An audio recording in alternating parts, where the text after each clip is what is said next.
ہندوستان میں سب سے پہلے اسلام قبول کرنے والا شخص کون سا تھا اور ان کا کیا نام تھا، میں آپ کو اس ویڈیو میں بتاؤں، اس آڈیو کے ذریعے آپ تک پہنچاؤں گا۔ رتن ہندی کچھ روایات کے مطابق بھٹنڈا موجودہ بھارتی پنجاب سے تعلق رکھنے والے ایک شخص تھے۔ ان کے متعلق کچھ لوگوں کا کہنا ہے کہ وہ ابتدائی میں ہندو مذہب سے تعلق رکھتے تھے، بطور تاجر مختلف علاقوں میں جا کر تجارت کرتے تھے۔ ایک مرتبہ کچھ لوگوں نے پوچھا کہ ہمیں اپنے اسلام قبول کا واقعہ سنائیے۔ بابا رتن ہندی نے کہا کہ ایک مرتبہ ہمیں تجارت کے غرض سے شام سے جا کر مکہ سے گزر رہے تھے۔ مکہ میں چھوٹی چھوٹی ندیاں بہہ رہی تھی، ایک بڑی ندی تھی، بہت سے لوگ بکریاں چرا رہے تھے۔ میں نے دیکھا کہ ایک پیارا اور معصوم سا بچہ ندی کے دوسری طرف کھڑا تھا۔ اس بچے کی بکریاں چھلانگ لگا کر ندی کو پار کر گئیں، پر معصوم بچہ ندی پار نہیں کر سکتا تھا۔ رتن ہندی نے اس بچے کو اپنے کندھوں پر بٹھایا اور ندی پار کرائی۔ اس وقت اس بچے نے 7 مرتبہ یہ کلمات کہے کہ اللہ تعالیٰ تمہاری عمر دراز کرے۔ رتن ہندی فرماتے ہیں کہ اس کے بعد ہم واپس ہندوستان آئے۔ پھر کئی سالوں کے بعد ایک رات ہم بھٹنڈا میں آگ کے گرد بیٹھے تھے کہ اچانک جان 2 ٹکڑے ہو گیا۔ ہم بڑے حیران ہوئے کہ یہ ماجرا کیا ہے۔ پھر کچھ عرب تاجر ہندوستان آئے، ہم نے ان سے پوچھا کہ کچھ ایسا واقعہ ہوا تھا، تو عرب تاجروں نے کہا کہ ہاں ایسا ہی، مکہ میں ایک نوجوان ہے جس کا نام محمد صلی اللہ علیہ وآلہ وسلم ہے، وہ کہتا ہے کہ میں خدا کا نبی ہوں۔ رتن کہتے ہیں کہ ہم نے سوچا کہ چلے اس نوجوان کو بھی دیکھ لیتے ہیں۔ جب ہم مکہ گئے تو کہا گیا کہ وہ تو مدینہ چلے گئے ہیں۔ مدینہ گئے تو کہا گیا کہ وہ اپنے صحابہ کے ساتھ مسجد نبوی میں ہیں۔ ہم اس کے بعد مسجد نبوی گئے، وہاں رسول کریم صلی اللہ علیہ وسلم سے ملاقات کی اور فرمایا کہ ہمیں کچھ معجزے دکھائیں۔ رسول اللہ صلی اللہ علیہ وسلم نے جواب دیا کہ اے رتن ہندی، کیا وہ معجزہ کافی نہیں تھا؟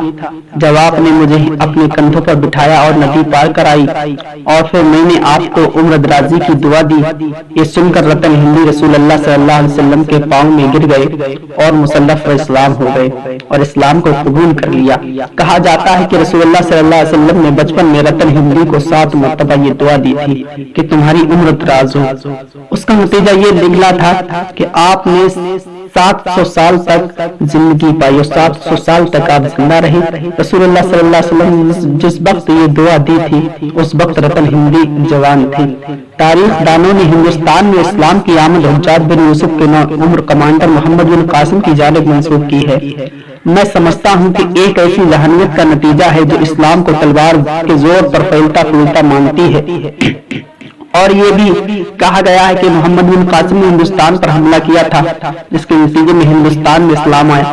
لیکن میرا ماننا کہ مورخین یہ بات بھول گئے یا نظر انداز کر گئے کہ ہندوستان میں مذہب اسلام کو اپنانے والا ایک شخص جسے تاریخ کے اوراق میں حاجی رتن ہندی کے نام سے جانا جاتا ہے، وہ ہندوستان سے تب عرب گئے تھے جب آخری نبی حضرت محمد مصطفیٰ صلی اللہ علیہ وآلہ وسلم سے کفار مکہ کے انکار نبوت پر شق القمر چاند کے 2 ٹکڑے ہو جانا معجزہ ظاہر ہوا تھا۔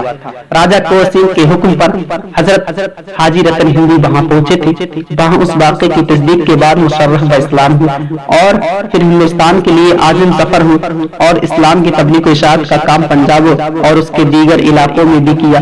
جی ہاں، یہی وہ حاجی رتن ہندی ہیں جنہیں بھٹنڈا کا رتن کہا جاتا ہے۔ تبھی تو آج ان کی درگاہ مختلف قوموں اور مذاہب کے لوگوں کے لیے ایک عقیدت کا مقام ہے۔ حجاز سے واپسی کے بعد رتن سین ہندی کی دنیا ہی بدل چکی تھی۔ تبھی تو آپ نے راجہ کورسین کی وزارت چھوڑی اور زندگی کے بچے ہوئے بقیہ ایام کو خدا کی عبادت و بندگی میں ہی مصروف کر دیا اور روحانیت کے اعلیٰ مقام پر فائز ہوئے۔ حضرت پیر حاجی رتن ہندی جو ہندوستان میں بابا رتن اور ہندوستانی صحابی کے نام سے جانے جاتے ہیں، ہندوستانی عالم دین علامہ مناظر احسن گیلانی نے بابا رتن کی صحابیت کے انکار کرنے والوں کی انداز میں طرفداری کے بے، جبکہ مولانا عبدالصمد صارم نے تائید و توثیق کی ہے۔ رتن ہندی وہ پہلے انسان ہے ہندوستان کے جنہوں نے سب سے پہلے اسلام کو قبول کیا تھا۔ تو جو لوگ